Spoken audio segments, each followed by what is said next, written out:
Buenas tardes con el público asistente y con el público que nos está viendo a través de las redes y la virtualidad. Mi nombre es Guido Toro, soy de nacionalidad peruana, soy miembro del Servicio Diplomático del Perú y vengo de ser embajador del Perú en Cuba durante los últimos 6 años y mi especialidad es el tema de diplomacia cultural. Los organizadores del Congreso Internacional de la Lengua Española me han honrado con nombrarme como presidente de este panel sobre interculturalidad en la escenografía y la imagen, y no puedo estar más complacido de estar rodeado de este contundente panel que viene principalmente aunque no únicamente, del teatro y del cine.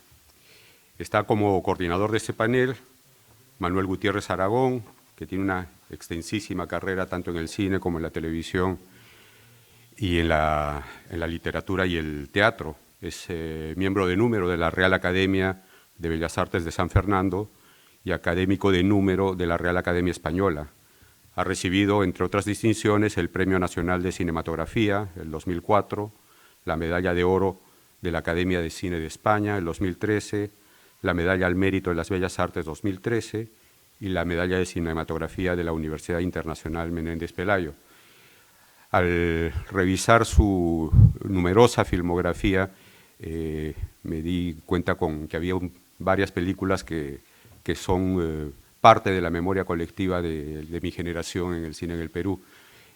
Principalmente veo que fue guionista de Furtivos, que fue una película que marcó el inicio de nuestra juventud, y en mi caso particular también esta entrañable película de que es Las cosas que dejé en La Habana con Jorge Perrugorría.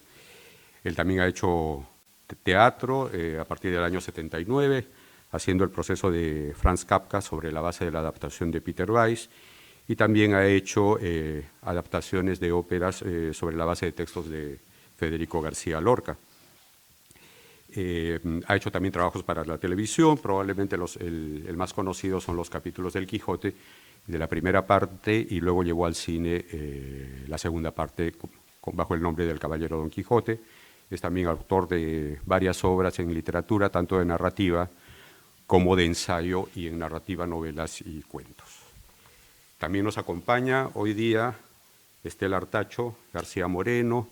Ella viene de una formación jurídica, pero es también una muy conocida personalidad en el medio del cine, dentro de la distribución de películas y de la gestión cultural en general. Es desde el 2012 presidenta de la Federación de Distribuidores Cinematográficos, FEDICINE, que es la federación de referencia del sector cinematográfico en España. Ha sido presidenta de la Coalición de Creadores e Industrias de Contenidos y actualmente miembro de su junta directiva. Forma parte del Comité Ejecutivo de la Unión de Asociaciones Empresariales de la Industria Cultural Española, del Consejo Directivo de la FIAID, que es la Federación Internacional de Asociaciones de Distribuidores y Editores Cinematográficos, y es miembro de la Academia de Cine de España. También nos acompaña Ignacio García, de una contundente trayectoria en las artes escénicas, licenciado en Dirección de Escena por la Real Escuela Superior de Arte Dramático de Madrid, obtuvo el premio a Mejor Director en la Asociación de Directores de Escena de España y el de Creación Escénica del Teatro Real de Madrid. Ha trabajado en la dirección artística del Teatro Español de Madrid como director adjunto, ha sido director del Festival Internacional de Teatro Clásico de Almagro, programador del Festival Drama Fest en México, creador y director artístico del proyecto Voces de la Lengua en La Rioja. Ha dirigido alrededor de un centenar de espectáculos, mostrando especial sensibilidad por el repertorio español, especialmente el Siglo de Oro, y la zarzuela, haciéndola circular por el mundo entero. Y finalmente, no puedo estar más complacido y orgulloso de presentar a mi paisano, no le gusta que le digan don, pero don Luis Peirano, Lucho Peirano para todos los amigos. Él es un referente en el Perú, en las artes escénicas y en el medio cultural. Él está muy vinculado a la Pontificia Universidad Católica del Perú, que es probablemente la principal universidad del país, tanto en el área de Ciencias de la Comunicación como en la recientemente creada Facultad de Artes Escénicas de dicha universidad. Ha sido miembro de su consejo ejecutivo, pero también ha participado en gestión cultural en cargos muy, muy importantes, como ser miembro de la Comisión Consultiva del Ministerio de Relaciones Exteriores y miembro del Comité Directivo Técnico de las labores que realiza UNESCO en el Perú. Y ha sido también ministro de Cultura, por lo que ha desarrollado pues, las labores más importantes en el tema cultural desde la política y la gestión cultural. Y finalmente, resaltar que toda mi generación se ha educado en las artes escénicas bajo la batuta de Luis Peirano. Recuerdo siendo muy, muy joven, llegado recién a Lima desde Arequipa, a los 19 años, cuando él dirigía el grupo Ensayo, y nos presentaba memorables obras del repertorio peruano, y en años además muy difíciles en el Perú, en donde estábamos en plena época del terrorismo de Sendero Luminoso, la hiperinflación del primer gobierno de Alan García y la epidemia de cólera. En esos años, la labor de Luis Peirano no solo nos levantaba el ánimo, sino nos daba la educación sentimental en las artes escénicas. Bueno, con esta breve presentación le doy la palabra al coordinador del grupo. Muy bien, pues a Guido dice que se siente muy honrado, te han premiado con ser presidente, a mí me han castigado con ser coordinador, así que voy a coordinar lo menos posible.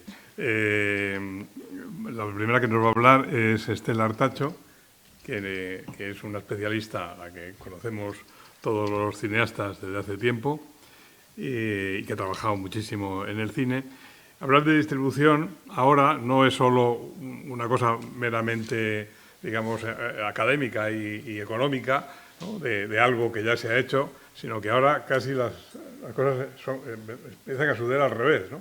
O sea, que antes los distribuidores distribuían lo que ya habíamos hecho y ahora son los distribuidores los que nos dicen lo que tenemos que hacer. Entonces, de eso sabe Estela, no sé si de eso va a hablar mucho o poco, pero en cualquier caso lo que sí creo que tenemos que pedirnos todos es ser breves, porque tenemos que terminar una hora. Yo quisiera pasar un trocito de vídeo que tengo, y para que nos dé tiempo a todos y luego ustedes puedan hacer alguna pregunta, pues todos tendríamos que ser breves. Estela, cuando quieras. Bueno, pues muchas gracias. No sé si se me oye. Sí, vale. se oye. Pues muchas gracias, presidente, coordinador y público, por estar aquí. Primero, dar las gracias a la Academia por invitarme, sobre todo después de haber escuchado mis compañeros de sesión, que maravilla de currículum tienen todos. Es un honor para mí estar aquí. Y tal y como me ha sugerido nuestro coordinador, voy a hablar un poco de producción de contenidos en el sector audiovisual directamente relacionada con la interculturalidad y la difusión de la cultura y de la lengua como vehículo de la misma, la coproducción audiovisual. Antes de ello, detenerme brevemente en lo que es el papel de la distribución, que se parece mucho al sector editorial de libros. Comprende los procesos de comercialización y promoción de la película, aunque en la mayor parte de las ocasiones no se limita solo a estas tareas y, al igual que los editores, colabora activamente en la fase de producción del guión o en la decisión de qué películas doblar o subtitular. Es un pilar clave que pone en valor las películas y que es fundamental para que se conozcan de forma masiva por el público y para la evolución de la película a lo largo de toda su vida comercial. La coproducción se hizo habitual desde la segunda mitad del siglo XX, tanto en España como en el resto de Europa, donde 1 de cada 5 películas son coproducciones internacionales, siendo Francia en primer lugar y España en segundo los países que más coproducciones realizan. No es solo un acuerdo comercial que permite compartir recursos, sino que es una estrategia que ha contribuido a la modificación del concepto de cine nacional, a su transnacionalidad y a potenciar la interculturalidad al permitir explorar nuevas historias y enfoques culturales que de otra manera no serían posibles. Desde una perspectiva económica, las coproducciones presentan indudables beneficios para los financiadores, constituyen un modelo de producción que, según el Observatorio Audiovisual Europeo, dice que genera el triple de espectadores que las películas netamente nacionales. Además, pueden acceder a deducciones fiscales de todos los territorios participantes. Aparte de estas ventajas económicas, las coproducciones permiten que una película viaje entre diferentes países porque abren mercados, facilitan que una cinta encuentre distribuidor y fomentan el intercambio de talento internacional.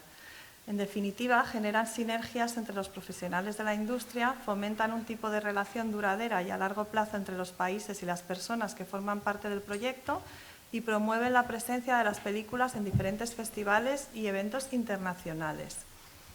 Otra de sus fortalezas es que permiten acceder a una amplia variedad de escenarios y localizaciones para sus películas, lo que enriquece la historia y ofrece al público una experiencia más auténtica.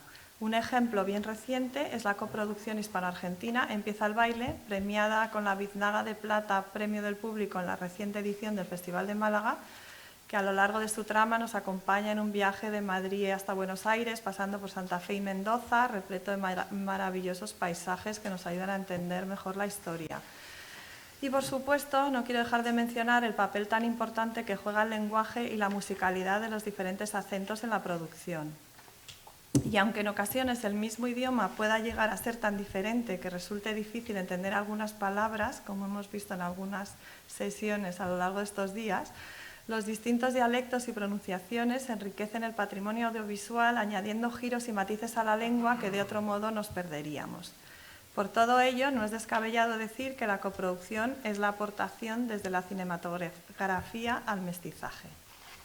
Claro está que también existen ciertos riesgos que todo productor debe tener en cuenta al embarcarse en un proyecto internacional. Entre los principales, la necesidad de trabajar sobre historias de gran atractivo universal, la mayor complejidad de las negociaciones debido a culturas profesionales diferentes, la complejidad de trabajar con varias divisas, el peligro de efectos inflacionistas en el cambio y la posible pérdida de control creativo sobre el proyecto. Centrándonos en España, la industria cinematográfica ha crecido de modo exponencial. Actúa como puente entre Europa y Latinoamérica, utilizando su historia geopolítica y su posición estratégica, así como su tradición cultural ligada a ambos continentes y la lengua común que cohesiona y facilita esta asociación. Esto nos brinda un punto de partida excepcional para trabajar unidos y crear proyectos conjuntos que beneficien a ambas partes, también para ampliar mercado. En Latinoamérica viven aproximadamente 600 millones de personas. Según BB Media, alrededor de 74 millones cuentan con suscripción activa a plataformas de contenido bajo demanda y 66 millones de hogares acceden a la televisión de pago. Las cifras convierten a Latinoamérica en una audiencia relevante para empresas de servicios y productos audiovisuales.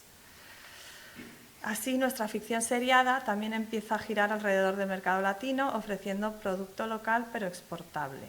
Mercado latino en constante crecimiento también en Estados Unidos, siendo el español, como saben, uno de los idiomas más hablados en el país y siendo este uno de los países con mayor número de hablantes de español en el mundo. Así, la demanda de contenido audiovisual está en aumento en este mercado y es aquí donde las coproducciones entre España y Latinoamérica pueden jugar un papel clave.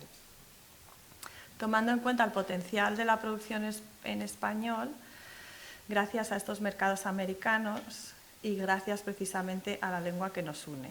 Series como La Casa de Papel, de Alex Pina, han contribuido significativamente al desarrollo de la industria cinematográfica en ambas regiones. Esta producción española fue un verdadero fenómeno a nivel mundial. Ya saben que la serie ha sido distribuida en más de 190 países y más de 70 millones de hogares han visto al menos un episodio desde su estreno.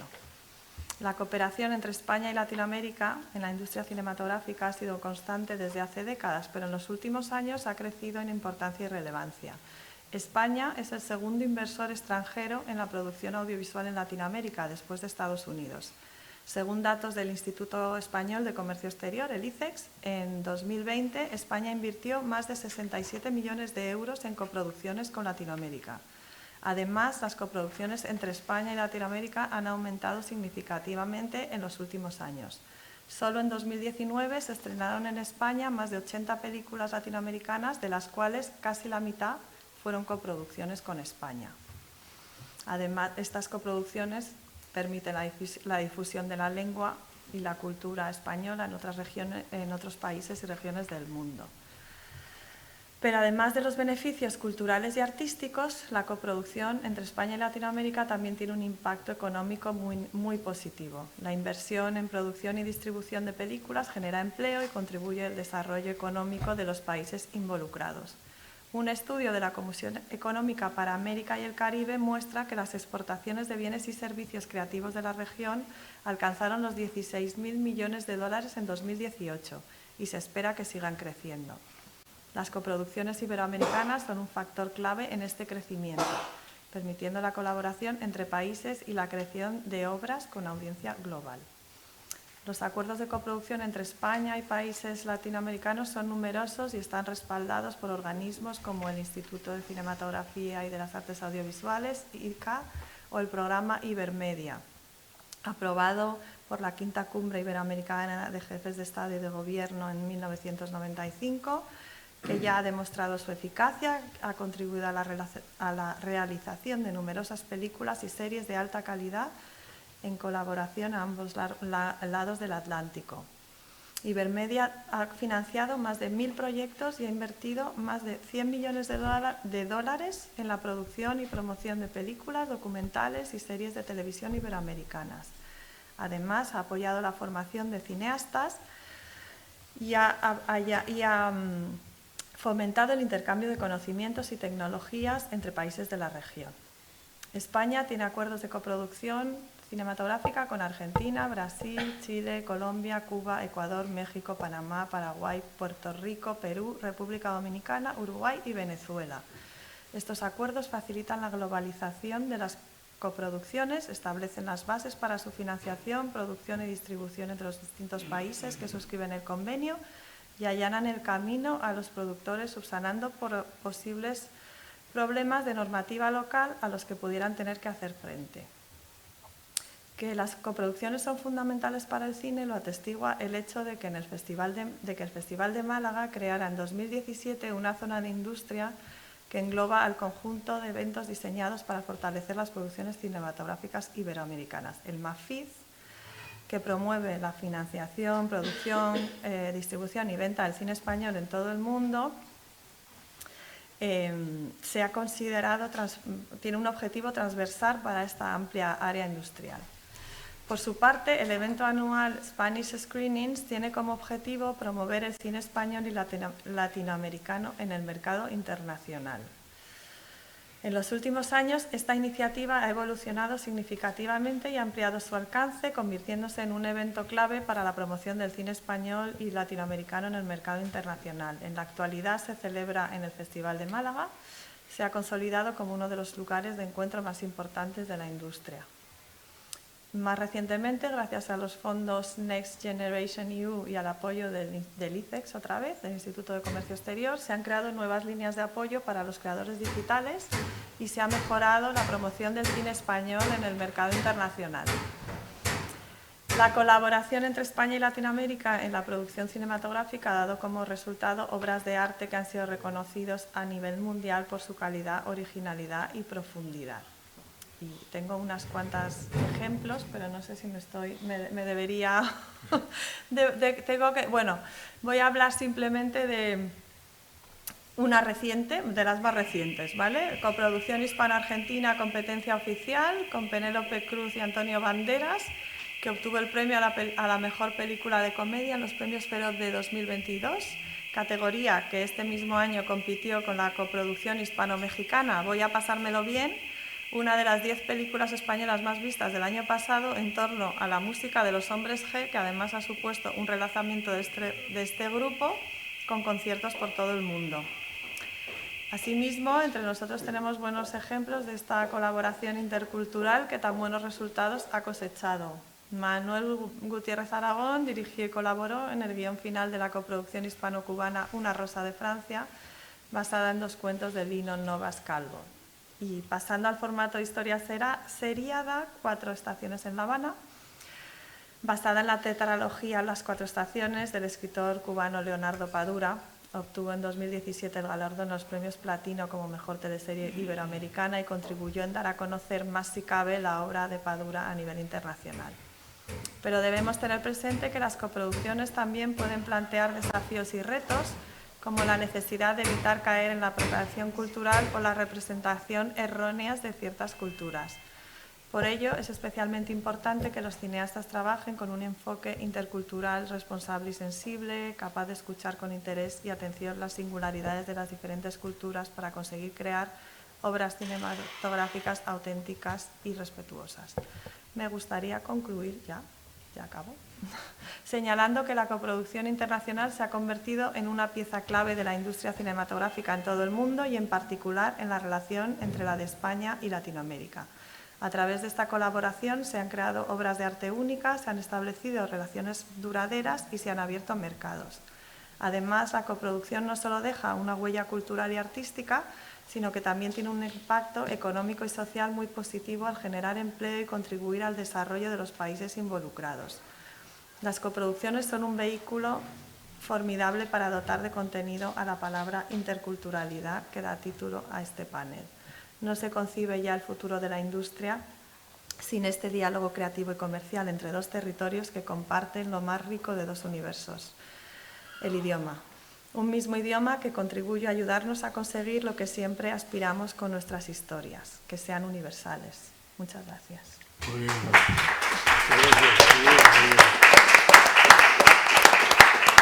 Pues, gracias, Estela. Ahora le toca a Ignacio.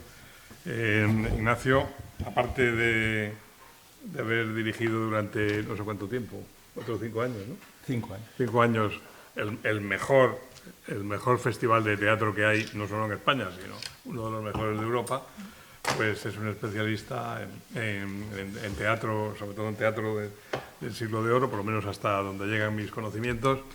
Y además viene muy a cuento de lo que aquí se está hablando en el Congreso, porque claro, el mestizaje no es solo el mestizaje latino y español, hispano, ¿no? Sino que va mucho más allá, y él ha trabajado con elementos de la India, de Costa de Marfil, de Noruega, etcétera. Por lo tanto, vamos mucho más allá.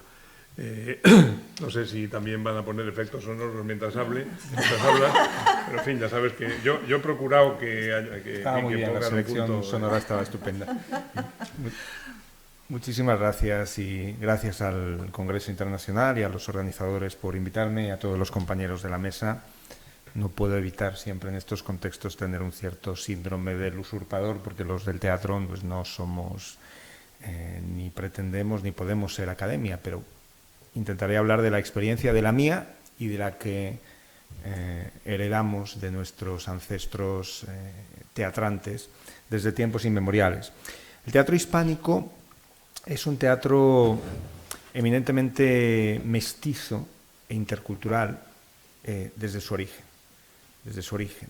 La propia fundación de nuestro teatro hispánico en el siglo XVI es una fundación híbrida y mestiza, que viene por un lado de sus raíces portuguesas, del teatro de Gil Vicente, de la llegada de la comedia del arte a través de la compañía de Lope de Rueda y de otros. Es decir, ya en sí mismo el fenómeno de nacimiento de lo que podemos llamar el teatro hispánico, pues no tiene un origen hispánico, tiene un origen mestizo y tiene un origen multicultural. Probablemente de ahí vendrán partes de las evoluciones que después tiene y de esa dificultad para encontrar una identidad propia en algunos momentos.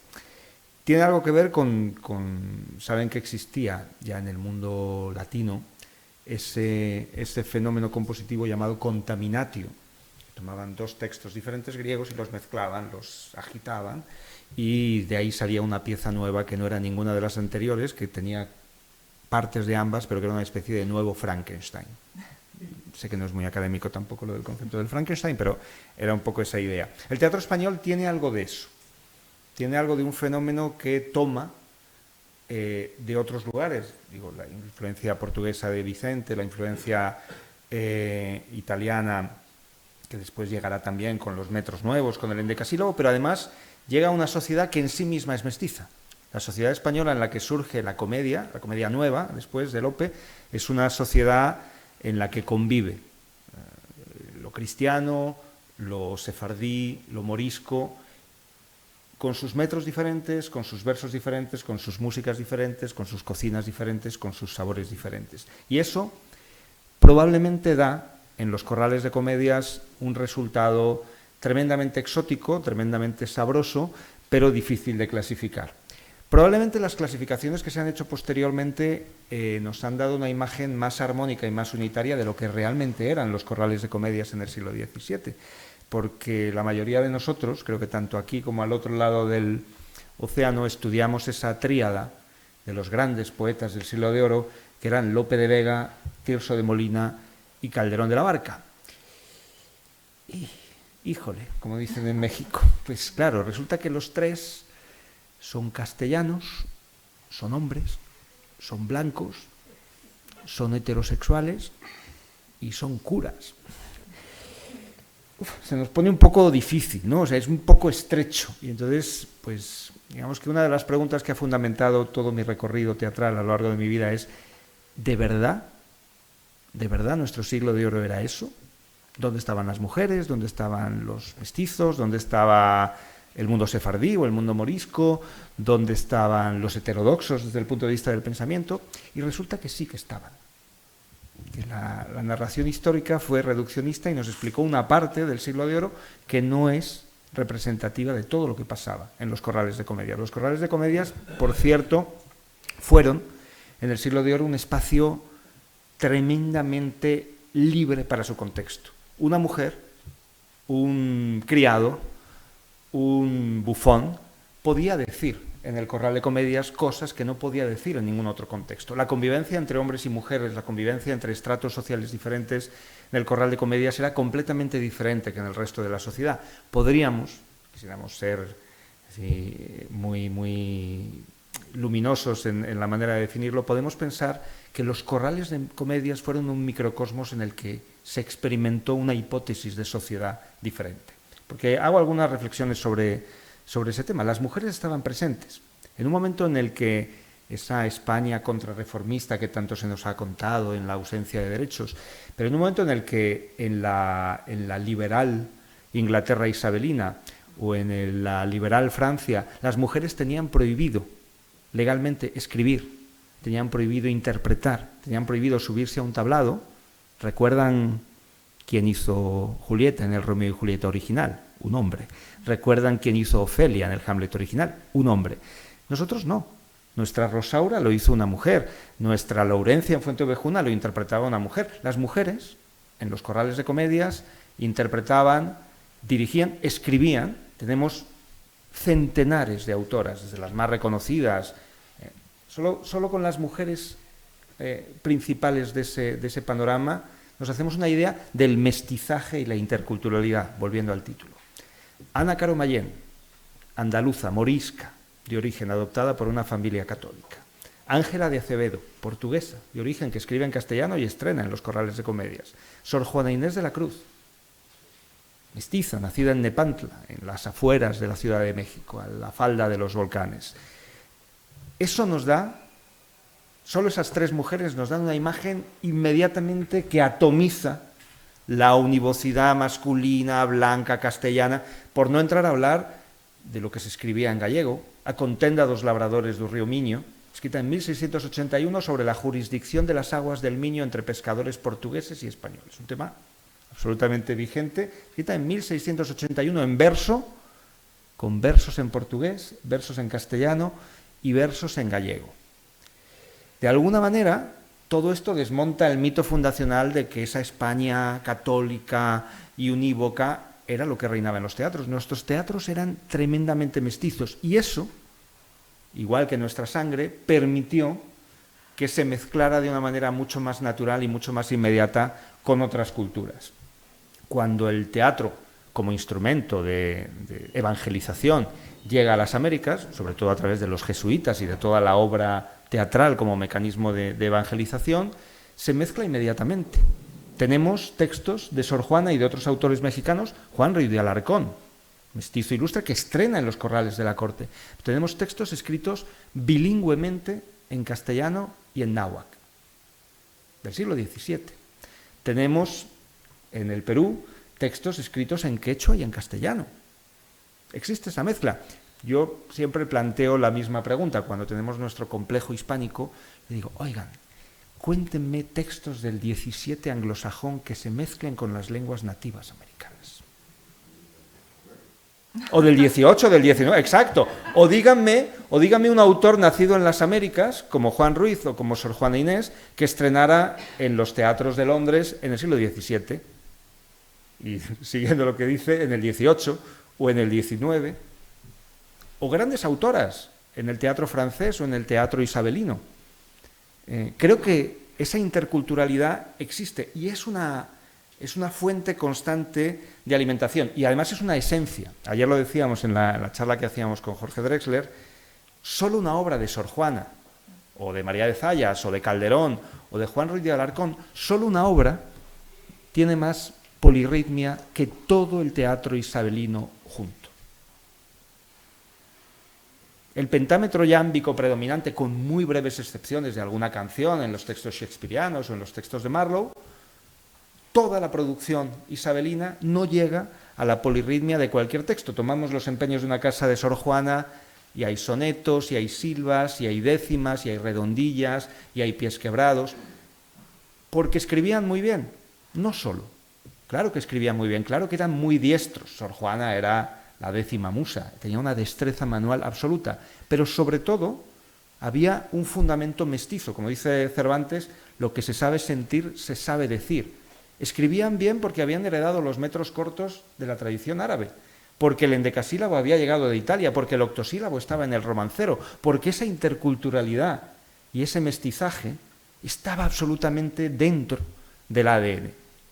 Era tan mestizo que no había problema cuando se iba al Perú o cuando se iba a la Nueva España de mezclarse con las lenguas allá y de empezar ese camino de ida y vuelta que, en mi opinión, sigue vigente y que llega hasta ahora. Ese camino, por hablar algunos hitos fabulosos, cuando don José Zorrilla, en su exilio mexicano, es nombrado poeta áulico por el emperador Maximiliano y se le encomienda la fundación de la Compañía Nacional de Teatro de México, estrena en el Teatro Imperial don Juan Tenorio. Perdón, maestro, pero es lo que estrenó. Y además es la única vez, es que antes hablábamos con el maestro Peirano sobre los defectos de forma de algunos versos del Tenorio, pero es la única vez, esto lo sabe muy poca gente, es la única vez que don José Zorrilla escenificó. Él hizo de director de escena. En España él nunca puso en pie la obra, la pone en México. Y cuando estrena, en 2 días diferentes, las 4 jornadas de la primera parte un día y las 3 jornadas el segundo día, los mexicanos asisten fascinados a una cosa que pertenece a su tradición prehispánica, que es llevar la comida a los muertos al cementerio, que se hacía desde las sociedades mexicas y que se sigue haciendo en Día de Muertos, y que reciben con fascinación y dicen, perdón la expresión, ese cabrón español ha escrito lo que nosotros llevamos haciendo mucho tiempo. Y produce tal fascinación, no sé si hay algún mexicano acompañándonos en la sala, que a día de hoy, cada año, en México, se estrenan versiones paródicas de don Juan Tenorio, que es una tradición que nosotros hemos perdido. Es decir, el mestizaje ha hecho que los hijos de nuestro teatro hayan sido adoptados en otras culturas con más entusiasmo aún que en el nuestro. En 2010... fue la primera vez que yo dirigía en la Compañía Nacional de Teatro de México, me quedé fascinado porque era el bicentenario de la independencia de México y hacían, como no, el Bicentenorio. En esa maravilla del ingenio mexicano estaban haciendo el Bicentenorio. Y cada año hay versiones paródicas y salen famosos comediantes a hacer versiones del Tenorio. Un ejemplo más de este mestizaje y de esta interculturalidad que permitió adoptarlo. Otro ejemplo clarísimo está en el mundo musical y en el mundo de la zarzuela. Cualquier zarzuela que tomemos del siglo XIX o XX está llena de habaneras, de danzones, de guajiras, de ritmos de ida y vuelta, como en el flamenco, que llegan y que son parte natural de nuestra zarzuela y que lo entendemos como nuestro género nacional. Claro, porque es un género nacional en el sentido amplio de la palabra, en el panhispanismo que lo alimenta con diferentes ritmos, con diferentes acentos y con diferentes lenguas. Ese es un camino que ha seguido yendo y viniendo. El verso, perdón lo caótico, me disculparán lo caótico, pero no consigo organizar la información de una manera más académica. El verso que hoy en día disfrutamos o sufrimos en nuestros escenarios probablemente es fruto de otro mestizaje, que es el de los exilios del siglo XX. En la tradición versal en España, los grandes intelectuales, los grandes defensores del verso en España durante la República, don Cipriano de Rivas Cherif, Álvaro Custodio, Margarita Xirgu, todos se marcharon al exilio y todos replantearon el modelo de actuación versal desde el otro lado del océano y desde allá regresó. El verso que hablamos hoy no continúa una tradición lineal desde el siglo XVI hasta hoy, como puede serlo en el modelo anglosajón o como puede serlo en los alejandrinos franceses.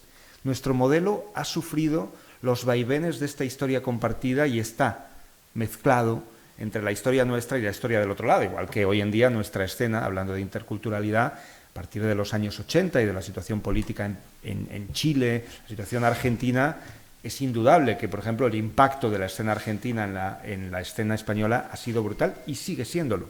Los grandes creadores argentinos hoy en día siguen muchos de ellos teniendo incluso una segunda residencia en España donde crean con la misma intensidad. Es decir, por ir concluyendo, que nuestra idea de mestizaje e interculturalidad en la escena, en el aspecto escénico, en el aspecto teatral, no es un invento contemporáneo y un invento actual, sino que está en la propia raíz y en la propia esencia. Y además, en los últimos años, esta globalidad en la que vivimos ha permitido muchos más caminos de ida y vuelta.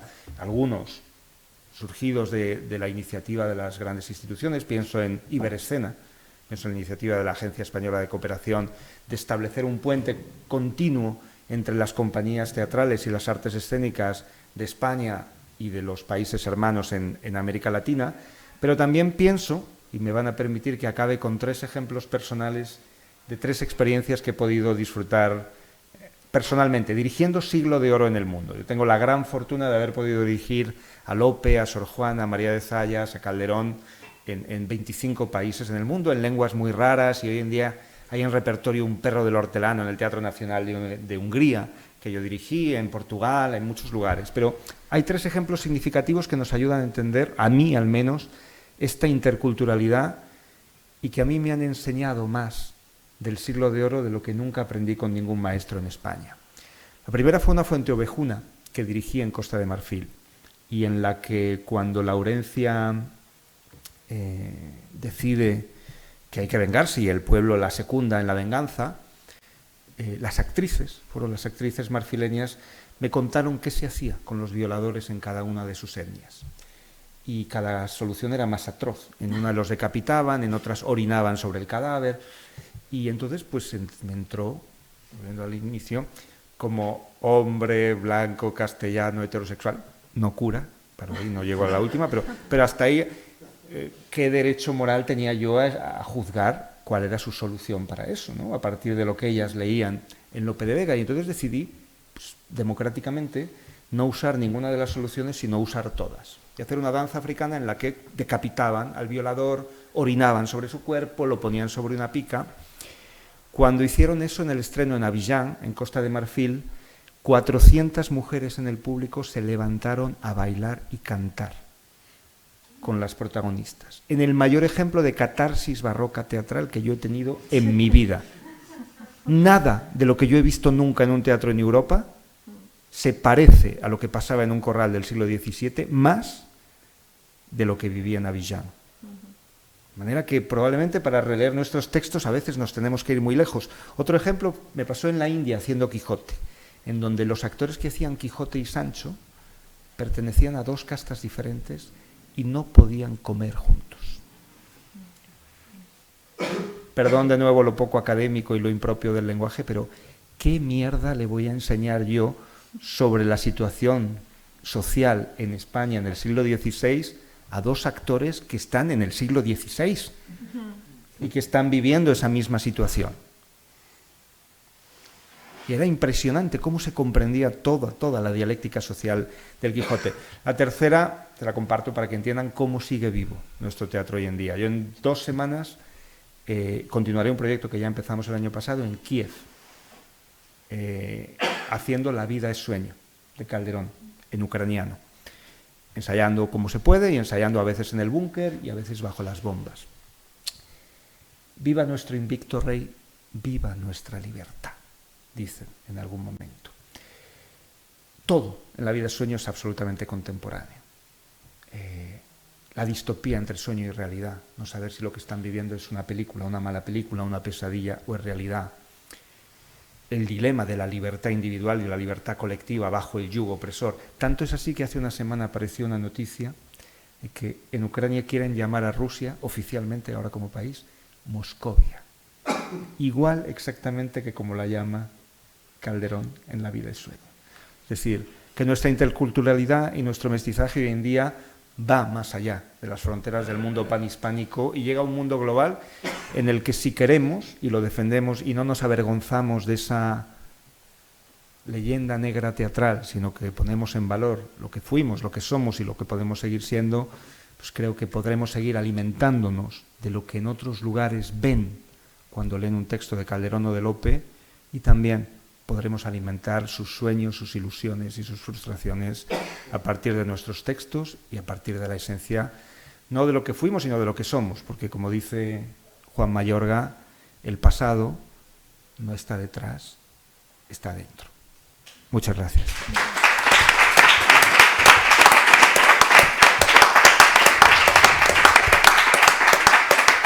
Bueno, Luis Paidano. Adelante. Oye, gracias. Gracias. Emanuel, yo dije que iba a hablar de teatro cuando me preguntaste de qué vas a hablar. Y bueno, del tema de la interculturalidad, la escenografía, la imagen. No, pero sé más concreto. Y entonces yo le dije, bueno, de teatro. Y en realidad después de escuchar bueno, especialmente a Ignacio, pero también a Estela, yo en realidad no he pensado esto solamente desde la perspectiva del teatro. Cuando me invitaron, y agradezco la invitación, la verdad, la oportunidad de conocer gente estupenda y de intercambiar ideas sobre este tema tan difícil de la interculturalidad, es un regalo, es una motivación muy grande para mí. Este es un tema, pues, pleno de incertidumbres, de retos y de dilemas. Me decía hace poco un participante que el tema de la interculturalidad está de moda. Hace tiempo está de moda, pero no hay nada resuelto. Por eso es que me interesa tanto gente que desde alguna perspectiva específica, como la que ha señalado ahora brillantemente Ignacio, tiene visos de resolución. Yo voy a hablar sobre el Perú, sobre mi realidad, y esto es parte de mi defecto profesional. Yo, efectivamente, gracias Guido por hacer referencias a mi trabajo en el campo de la cultura en el Perú, pero yo tengo una deformación que a algunos colegas míos del teatro y del arte y la cultura les parece horrorosa. Es que yo me creí que la sociología y las ciencias sociales podían contribuir notablemente al cambio de las estructuras en mi país. Y yo durante 10 años de mi vida fui un ferviente seguidor de teorías y métodos de análisis sociológico que no es que no hayan servido para nada, no, efectivamente, sirvieron para esclarecer muchas cosas oscuras, ¿no? Entre ellas el tema de la cultura, que no se trataba seriamente desde el campo de las ciencias sociales. Los antropólogos lo hacían más que los sociólogos y los politólogos y ni qué decir los economistas, ¿no? El Perú es una nación intercultural. En realidad es una nación pluricultural, lo prueban la multiplicidad de lenguas, de etnias y de culturas diversas que conviven en su territorio a lo largo de su historia. Ya no es posible cuestionar la expresión de José María Arguedas, que decía que este es el país de todas las sangres. La condición natural de un gran número de etnias y de lenguas en el Perú hace muy difícil el tratamiento intercultural. De modo que al desarrollar una perspectiva de entendimiento de la interculturalidad, yo pensé que la única manera de resolver plenamente las posibilidades de constituir al Perú como nación venía justamente de este reconocimiento de la trascendencia de la pluriculturalidad, la multiculturalidad, la interculturalidad, y había que darle cierto orden, ¿no? Y yo pensé que los dilemas que se abren entre la cultura del Tahuantinsuyo y las del asentamiento cultural español a partir del siglo XVI eran claves para esto, ¿no? En la dinámica social peruana no hay manera de escapar a lo que se gestó en el siglo XVI, que algunos analistas han llamado de manera un tanto hiperbólica y un tanto injusta también, pero muy expresiva, el encuentro de dos analfabetos, Atahualpa y Pizarro. Inmediatamente empiezan las protestas de algunos colegas míos, porque hay reduccionismo en esta afirmación, porque las culturas de entonces eran muy diferentes, digamos solamente que por la complejidad y larga data de la primera y la oralidad y juventud de la segunda. La escena ha sido imaginada y graficada de muy diversas maneras de acuerdo al interés de quien la presenta, pero hay muchos elementos que casi siempre aparecen como imprescindibles. Para entender el proceso, en primer lugar, el numeroso y adornado cortejo del Inca y el reducido número, aunque armado y montado a caballo, de las huestes españolas. No escapa al diseño de la escena la presencia de un cura que lleva en la mano, como muestra y símbolo del poder, un libro. Se supone que es la Biblia o, en fin, lo que fuera, que es ofrecido al Inca como testimonio del poder supremo y que éste huele, escucha y luego arroja al vacío. Este gesto de rechazo parece ser el primer punto de quiebre para desencadenar toda la tensión del encuentro y generar un desenlace con consecuencias graves, aunque no definitivas. Una estampida mortal para los locales y la captura del Inca. A dicho encuentro le sucederá un tortuoso proceso de negociación y la muerte de Atahualpa. Este encuentro sigue siendo objeto de discusión y controversia. Además ha dado lugar a representaciones teatrales de las más diversas. Probablemente la más famosa es la versión de The Royal Hunt of the Sun de Peter Shaffer. Pero hay muchísimas representaciones locales que se dan cada año en los pueblos de América Latina, especialmente en la zona andina, ¿no? Y de los países que están conectados por el Capacañán, el camino inca. Los profesores de teatro, yo soy uno de ellos, en realidad de manera un tanto vergonzante y parcial, porque como ya les confesé, yo tengo el sesgo de haber dedicado mucho tiempo a la sociología. Les preguntan cuál es la obra teatral más importante en el Perú y hay una discusión, yo la propongo siempre con mis alumnos, y hablan algunos que son interesados, los alumnos más interesados, pero ninguno llega a darme la respuesta correcta. Yo le digo la representación más importante en el Perú y en parte de Argentina, de Chile, de Bolivia y el Ecuador, es el encuentro de Pizarro y Atahualpa.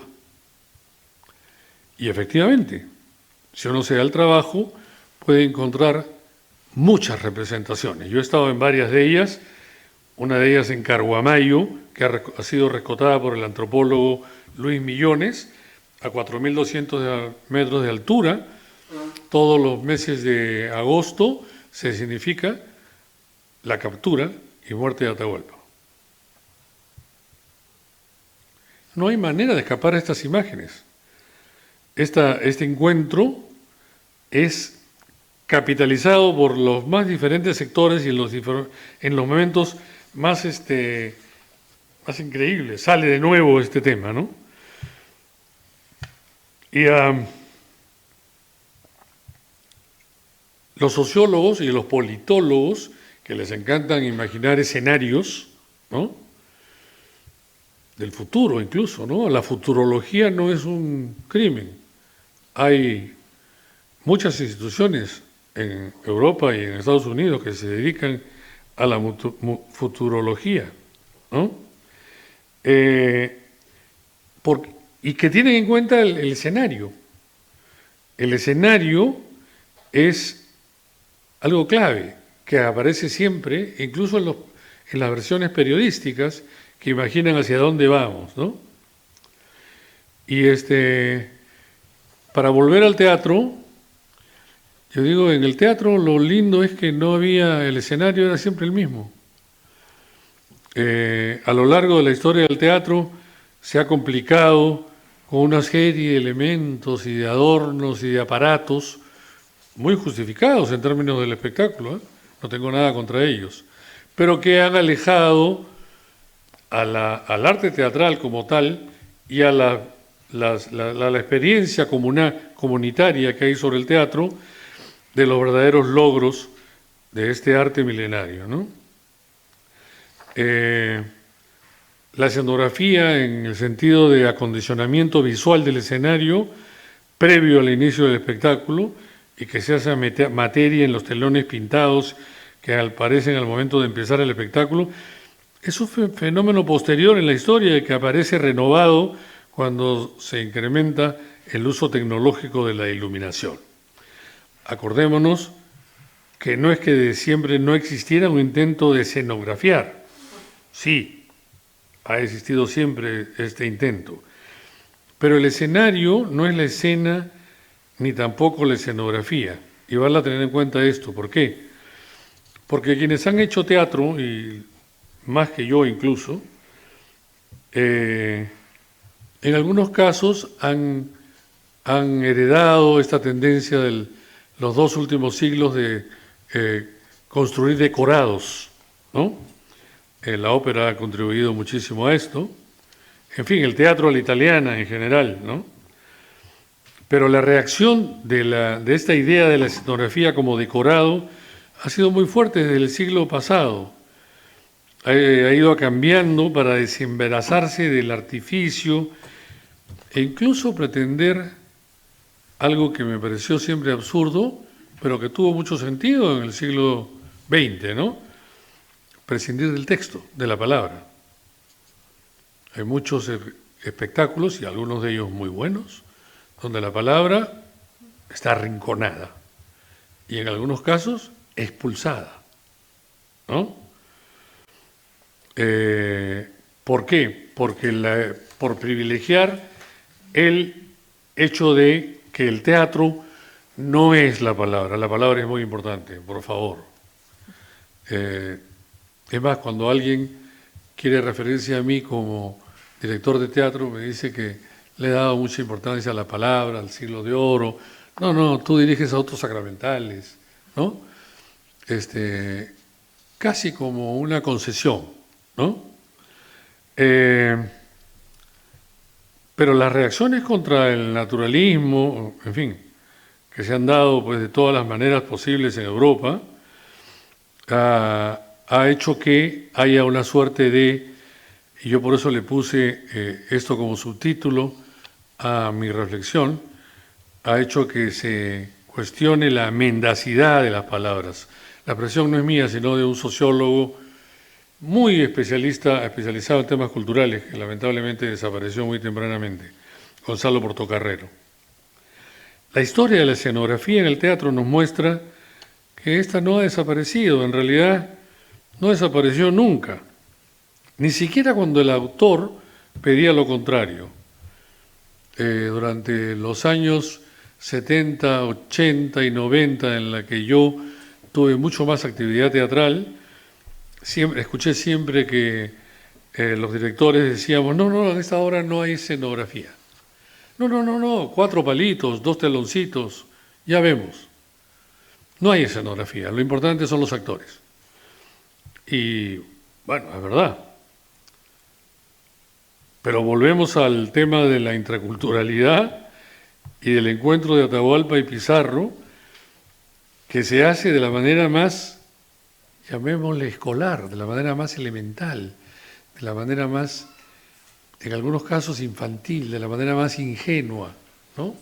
En Carguamayo, por ejemplo, se presenta el boato del cortejo de Atahualpa y de las ñustas y de las collas, es enorme, porque además muchas hijas de la población se visten maravillosamente y se engalanan con...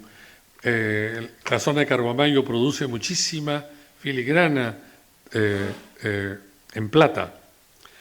Y los españoles están en un cerro vestidos con unas corazas hechas con restos de leche y de latones, y tienen 4 mulas y 5 burros, ¿no? Y beben y tienen unas barbas postizas absolutamente ridículas, pero no importa, porque lo asumen con una pasión enorme para resolver este tema de qué pasó y qué pasa ahora. Y como dato curioso, esto va acompañado por una transmisión en vivo y en directo por la radio y por los parlantes del pueblo, que señalan lo que está sucediendo, que están llegando los españoles y que van a tomar al Inca, y que toman al Inca, y que lo ahorcan al Inca, ¿no? Frente a la hoguera, él escoge el garrote y acepta el nombre de Francisco, acepta el bautismo. Entonces, los españoles, que son pues los miembros de la comunidad y que son casi figurantes, porque a diferencia del Inca, que se prepara durante todo el año con pelo largo, vestido de alguna manera, e ingresa en andas al estadio donde se realiza este encuentro, los españoles son gente embebida, incluso bebida, que tiene que terminar con el Inca, y de hecho en algunas circunstancias el Inca ha desaparecido para que no lo maten, ¿no?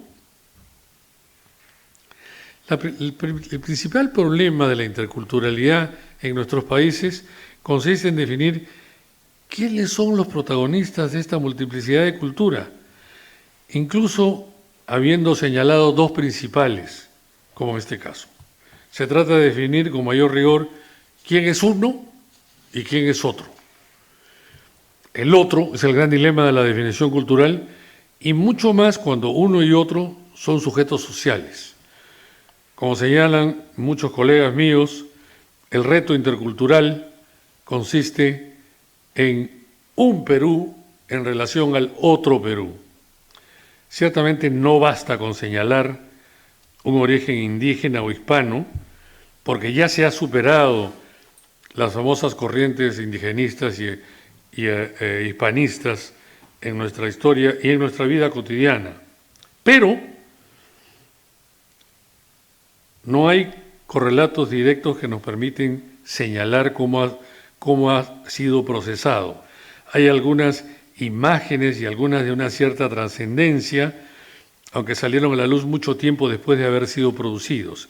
El hecho es que existen, aunque pocos se atreven a señalar la relevancia de algunos, pero la pluralidad cultural que las acompaña no hacen la tarea más fácil, antes bien la complican.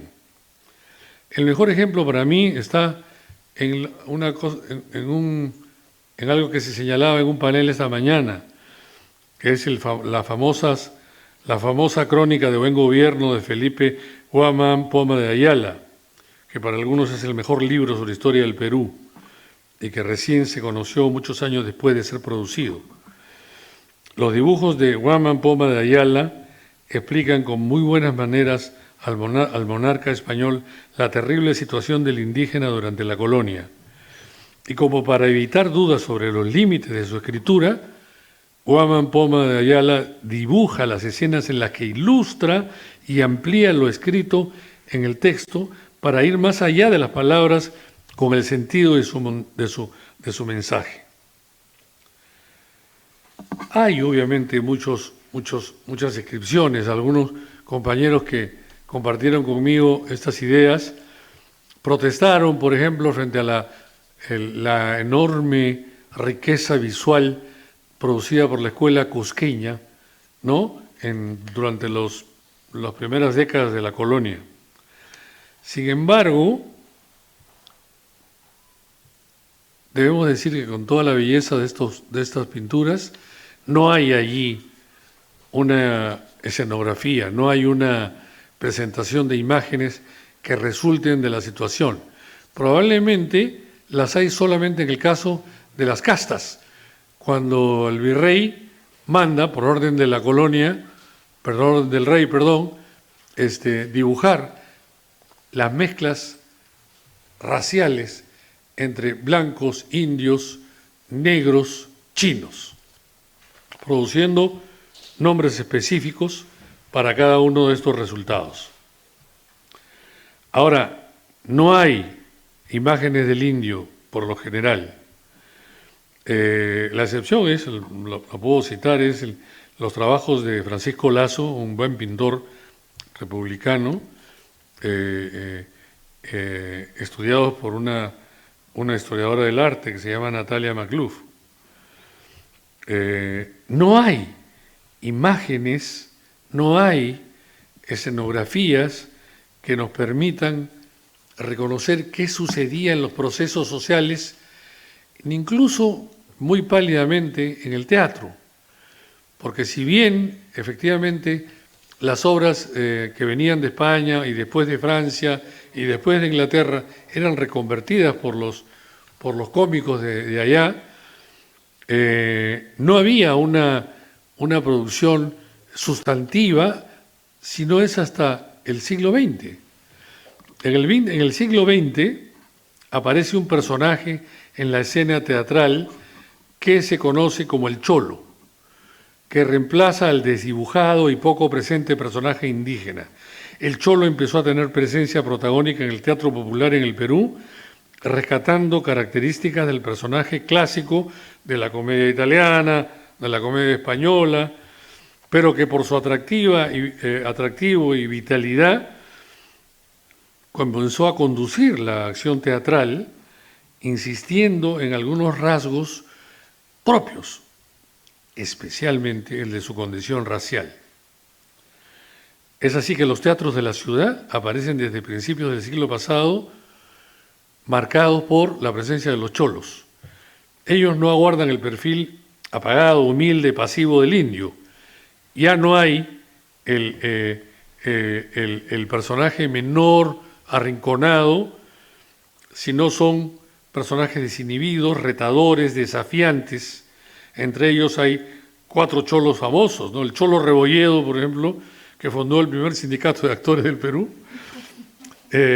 La chola Purificación Chauca, que era famosísima a través de la radio y que no era chola. Bueno, era chola, pero enfatizaba sus aspectos, digamos, raciales y lingüísticos a través de la radio, ¿no? Hasta que aparece un actor que se llama Tulio Loza, que se llama a sí mismo el Cholo de Acero Inoxidable y que pasa rápidamente a la radio y a la televisión. Es además universitario, ingresa a la Universidad Nacional Mayor de San Marcos y es compañero de Alfredo Bryce Echenique, a quien llama Mr. Bryce, ¿no? Alguno podría escandalizarse por la comparación, yo la he hecho en público en mi país y algunos se escandalizan. Y digo, bueno, pasa lo mismo que a José María Arguedas, porque María Arguedas fue maltratado por su madrastra, arrinconado en la cocina, aprende primero quechua antes que hablar español y luego fue quien fue.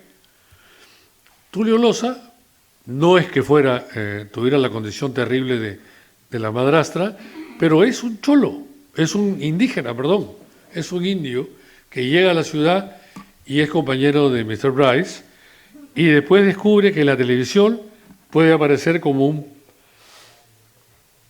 un líder de opinión. El sociólogo Aníbal Quijano planteó la necesidad de estudiar lo que llamó un proceso de cholificación en el Perú con manifestaciones concretas pero con consecuencias imprevisibles. El gran drama del protagonista de este proceso es el de quien, arrancado de su cultura original a través de los procesos de la leva por la ley del servicio militar obligatorio, luego de servir al país en el ejército, es licenciado, devuelto a la calle, pero sin mayores posibilidades de volver a su comunidad. El indio, resocializado en el ejército, ya no pertenece a su comunidad, pero tampoco pertenece al mundo urbano, que crece de manera masiva en los mismos años. Como no tiene posibilidades de integración en ninguno de los dos mundos, busca sobrevivir entre ellos. El gran drama del cholo, nos dice Quijano, es que no tiene lugar, no tiene cultura propia. Por ello debe acceder a empleos que le permitan subsistir, moviéndose en una sociedad básicamente cambiante, desempeñándose en lo que se le ofrezca, como chofer, camionero, vendedor o empleado en oficios menores. La imagen del cholo, por suerte empoderado, aparece como alternativa y ha empezado a teñir las escenografías que nos dan cuenta de la nueva dinámica social. Los programas cómicos de televisión son el lugar donde aparecen los cholos, igual que las telenovelas y algunas series audiovisuales, y ahora en el cine. Pero no exageremos. El racismo en nuestro país es todavía un factor sumamente vigente en las narrativas de todo tipo.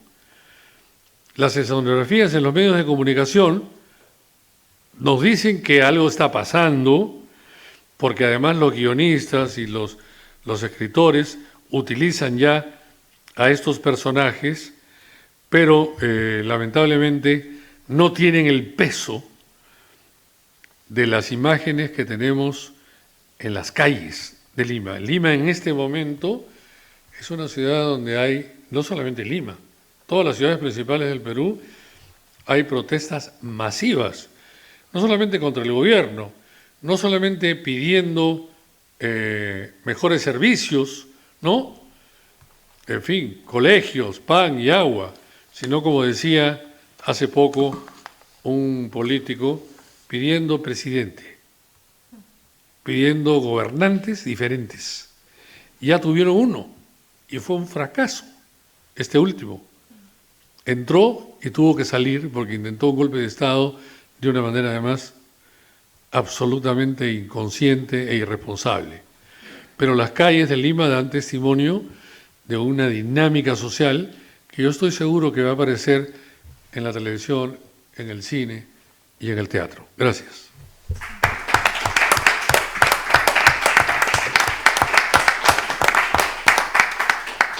Bueno, pues ya no tenemos más tiempo. Tenemos que terminar. Uy, perdón. Me quedan 5 minutos. Si quieren ustedes hacer alguna pregunta. ¿Te libraste? ¿Libraste del vídeo? Es que no da tiempo. ¿Te podemos escuchar? Terminar a 1:30. Bueno, tenemos que acabar a 1:30, son 23, no sé cuántos minutos. Bueno, el vídeo dura. O sea, que es que poner un trocito no tiene mucho sentido. Por favor. Por favor, sí. Ponlo. Bueno, el ejemplo que... Bueno, un momento. El ejemplo que les traía era que en el cine también se habla de muchas maneras. Durante mucho tiempo las hablas distintas contra lo que se dice, que el idioma común, el español, el castellano, está hecho para entendernos. En el cine era lo contrario, pero afortunadamente eso, porque no querían distribuir una película hablada con acento mexicano en España o viceversa, no se aceptaba, excepto si era un actor cómico o las canciones. O sea, Jorge Negrete si se escuchaba en España y se admitía, Rocío Dúrcal se admitía, o Joselito o Julio Iglesias se admitía pero el resto no se admitía. Eso está cambiando.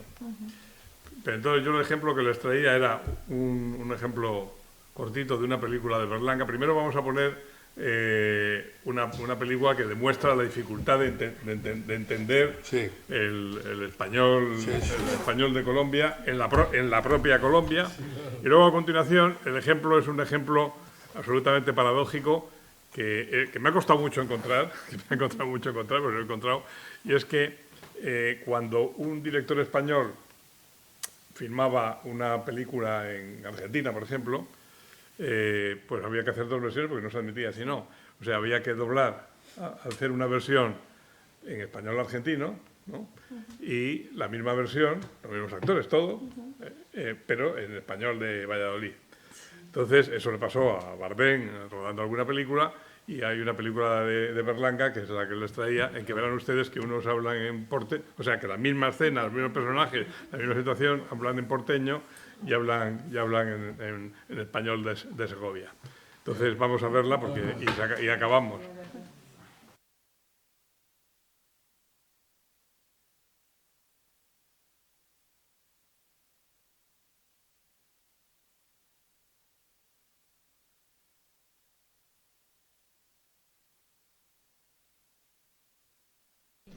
No, yo sé cómo no le digo nada cuando se está con sus amigos hablando, con los parceros míos. Yo se le digo nada.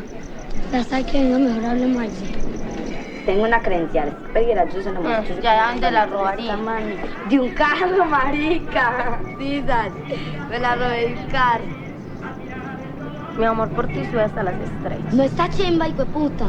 Es que es muy diferente en la forma que usted habla con ellos. ¿Usted cree que es que yo no los he visto? No, pero usted sabe, mi amor, que yo hablo que quiere saber usted. Venga, pero ¿por qué se va a ir?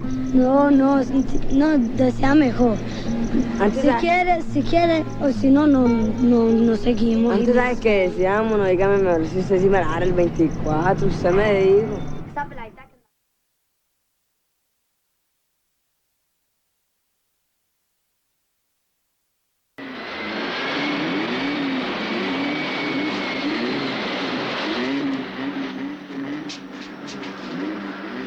Pero no te despides de tu mujer. Sí, sí, claro. Hasta el lunes, Carmen. Ten cuidado, Ricardo. Qué manía de venir a despedirte. Anda a casa. No, ahora voy a buscar a mamá. ¿Qué es eso? Para que te proteja. Ah, gracias. ¿No te gusta? Sí, mucho y muy oportuno. No corras. Anda, vete Adiós. con tu madre. Y ten cuidado, ¿eh? Adiós, Mariano, y mucha suerte. Gracias, Carmen. Esta vez llegaremos, ya lo verás. Vamos, De acuerdo, pero no corráis. Adiós.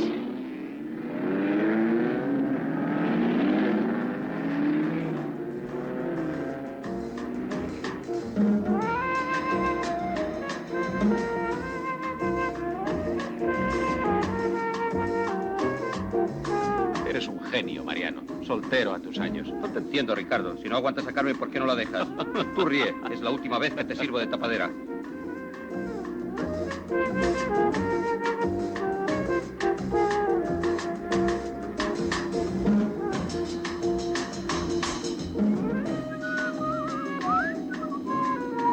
Ahí está mi nena. Lilo. Primavera hermosa. A ver cómo te portas, Marianito. Sí, hombre, encima le beso la mano. Hola, nena. Hola. ¿Cómo está mi Fangio? He hecho un tigre. Deprisa, Cristina, sube. Vamos, vamos. ¿Y mi coche? No lo he traído. ¿Pero por qué no lo has traído? Toma el autobús o haz autostop. Con el casco te ven Espera, enseguida. espera un Vamos, momento. vamos. Habíamos quedado en que vendrías en mi coche, Sí, ¿no, pero Cristina? no le pusiste gasolina.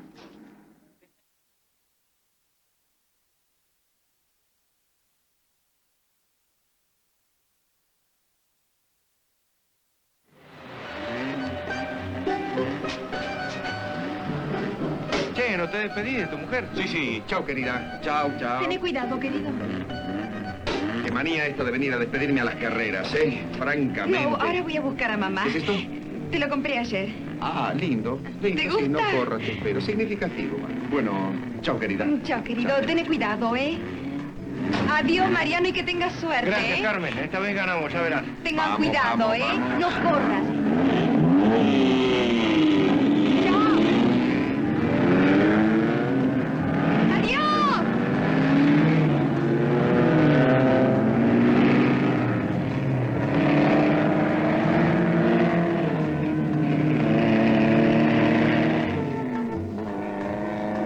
¿Cuántos kilómetros faltan para ir para el control? No me hablé, por favor, déjame tranquilo, que me podía haber ido con Castelli, tranquilamente. Sí, reíte, que yo tengo ganas de llorar.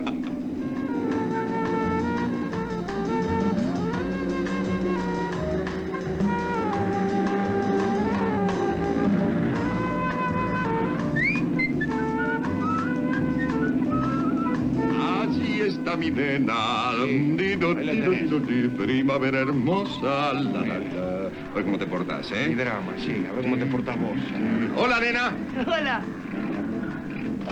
¿Cómo está mi Fangio? Bien, vamos deprisa, mi amor. Vamos, vamos. ¿Y tu coche? Me trajo una amiga. Mira cómo vos. No seas pesado. Tómate un colectivo y sin aceleros. Con la gorrita te ven. Vamos, Escúchame una vamos. cosa, no habíamos quedado en que Ya traerías te tu lo coche. dije, no lo pude traer. Chao.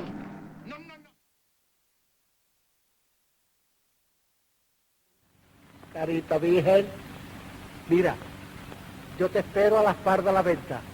Ole, ole mi hermanica.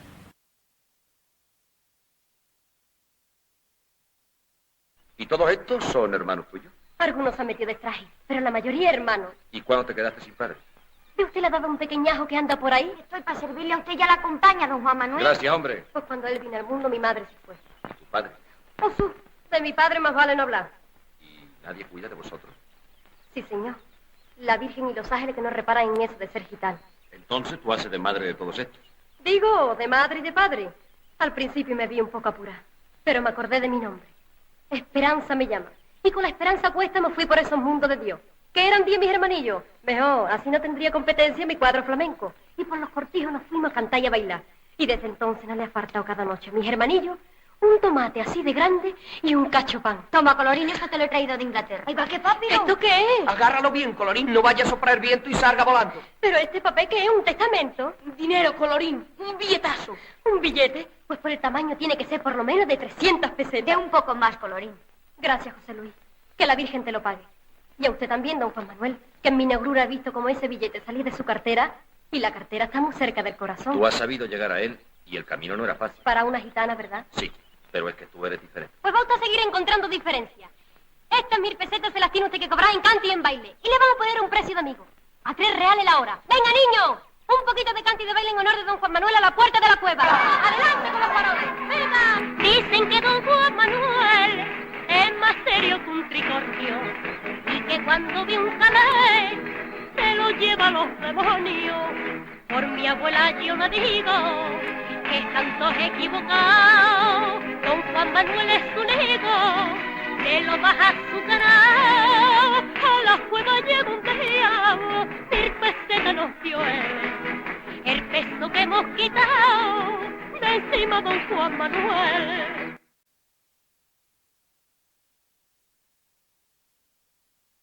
Canivel, no me pregunte por qué he invitado a estos. Estos están ahora en todas partes. ¿De la obra? Evidente, querido Watson.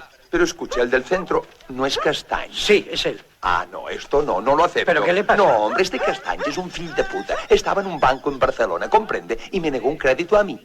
A mí, que lo echen. Imposible, Canivel. Pues entonces me voy yo. Un momento. Piense en los porteros. Pero ni porteros ni nada, hombre. ¿Cómo le voy a pagar yo los perdices a ese miserable? Dime, Canivel, estas cosas no pueden hacerse en sociedad. Le pongo el culo a un mal parit que me negó un crédito. Si lo hubiera usted echado esta mañana no tendríamos problemas. Mi querido amigo Carabel. No, Canivel, señor Canivel, señor Alsina. Ah, sí, ya nos hemos visto. Correcto, mucho gusto. Si usted nos disculpa, ¿verdad? Canivel, eso es, Canivel. Casualmente ahorita mismo estábamos hablando de usted con ese excelente y buen amigo Álvaro. Gran hombre, sí señor. Personajes como él me hubieran hecho falta en mi país. Bueno, dígame usted, ¿cuánto necesita? No comprendo. Sí, hombre, para la vaina esa que fabrica usted, porteros, serenos, guardianes, lo que sea. Sí, porteros electrónicos, sí. Correcto. Vea usted lo que son las cosas. Yo me había apartado ya de la política para dedicarme a gozar un poco de la buena vida, pero... ¡Cheers! Inútil, es imposible. Uno se debe siempre a los amigos. Business, siempre business. Bueno, entonces, esa sociedad. Señor, sí, la verdad, no llego a realizar. La sociedad, coño. ¿No va a formar usted una sociedad para producir los porteros eso de la gran chingada? Lentos ustedes, los de la madre patria, ¿eh? Nosotros allí, estilo United States. Carabel, sea usted concreto. ¿Cuánto puedo invertir? Señor Alsina, me abruma. Usted, la confianza que me demuestra. De vaina, yo la confianza se la doy a Álvaro, que nunca me ha fallado. Bueno, ¿qué? ¿Medio millón? ¿1? ¿Pero de dólares? Sí, claro, amigo. Las pesetas, ¿para qué vamos a contar con ellas? Las pesetas son calderillas. Se cansa uno de poner ceros y a mí, francamente, los ceros no.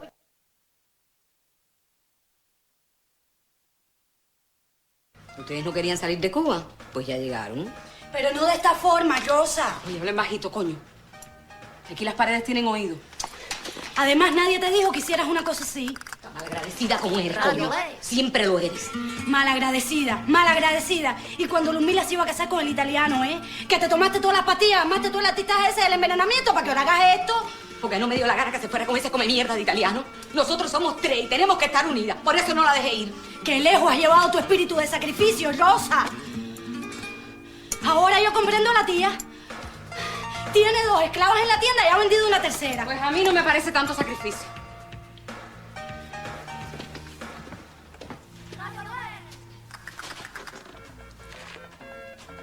El tipo es lindo. Ay, no jodas, Lumila.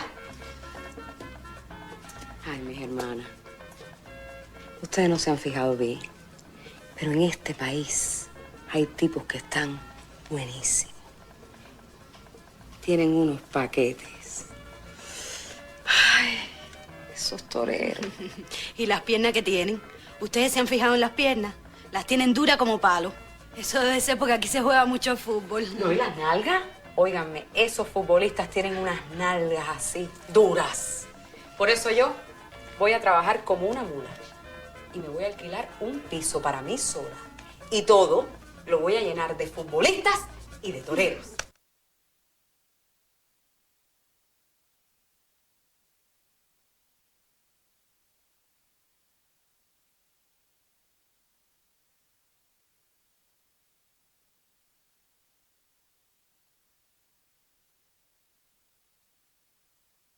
Las películas mexicanas, que también allí se hacían herejías respecto a las películas mexicanas, por supuesto estaban hablados por actores mexicanos, pero hay una película mexicana que se pone mucho, se sigue poniendo en Semana Santa, que es El beso de Judas.